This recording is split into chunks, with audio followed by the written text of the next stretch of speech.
If you have ever thought running an airport sounded glamorous, like you'd spend your days mingling with pilots and making big decisions from a glass-walled office, well, you're in for a wake-up call. Even though the trailer for this game looks amazing, you'll soon see that the reality is a huge letdown. When you picture airport management, you probably see yourself as some kind of aviation overlord, watching planes soar while pulling all the strings. But once you fire up Airport Manager Simulator 2026, you quickly discover that running an airport is less Top Gun and a lot more monotony that constantly repeats itself.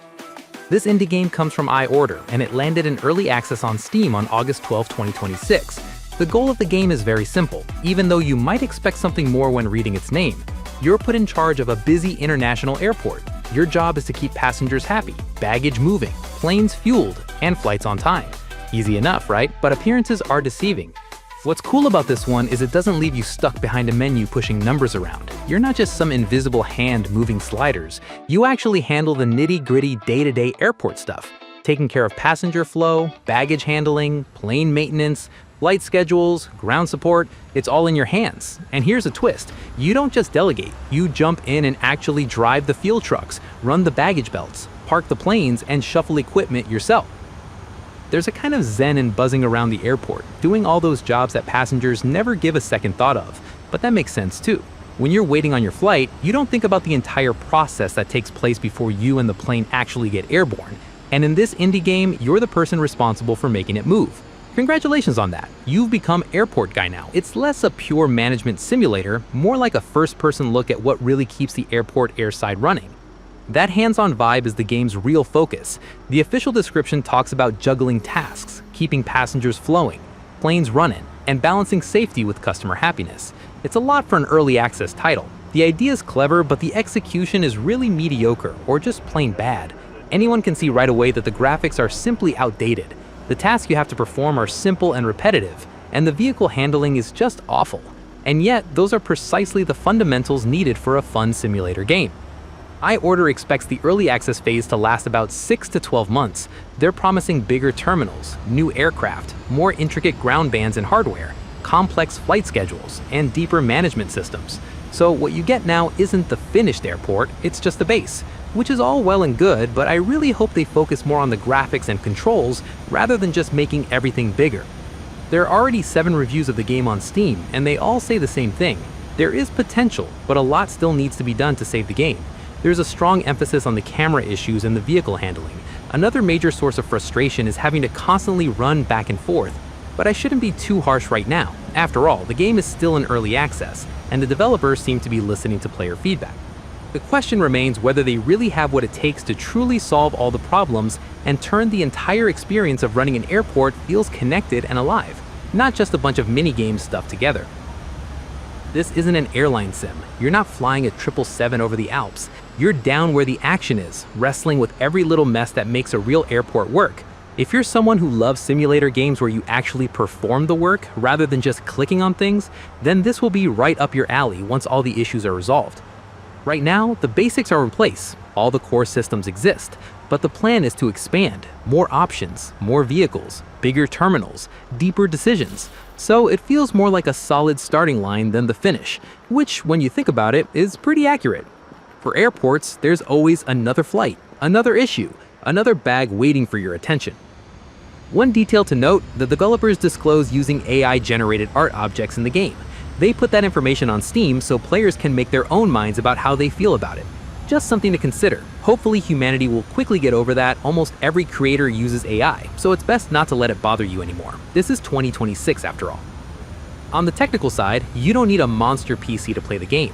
The minimum requirements is a Windows 10 box with 8 GB of RAM and GTX 1060, so your desktop doesn't need to be airport sized to run the game. To wrap things up, hands-on ground operations would have been a better name for the game. There's room for this simulator to really take off. However, I fear that the developers are underestimating this project and won't really be able to bring it to a successful conclusion, both technically and visually. But I'm giving them the benefit of the doubt. They still have months to tinker with it, though the process won't be easy. Right now, I'd keep it on the runway and watch how things develop instead of buying a ticket straight away, even though the game is cheap and costs only €7. But for now, I really do have to go. There's a baggage conveyor jammed somewhere, and nobody seems to notice. Yep, that's airport management for you. Thanks for watching.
Most of